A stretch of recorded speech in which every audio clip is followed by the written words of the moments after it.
আমার ঠেঙা সমষ্টির বিধায়ক যিজন আছে বিধায়কজনক আমি মানে কাকতি মিনতি করার সত্ত্বেও ইয়াত মথাউৰি নাই, ইয়াত ৰাস্তা ঘাট নাই, দলং নাই।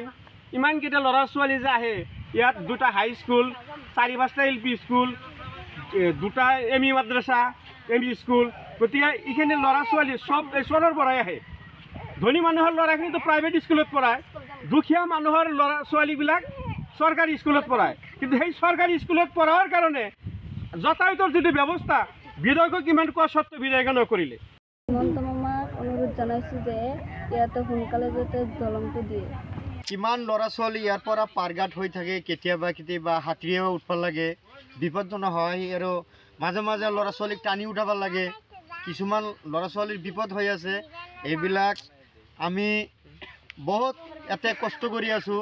চৰকাৰক আমি আহ্বান কৰিছোঁ অতি সোনকালে ইয়াতে এখন দলঙৰ ব্যৱস্থা জানি কৰি দিয়ে।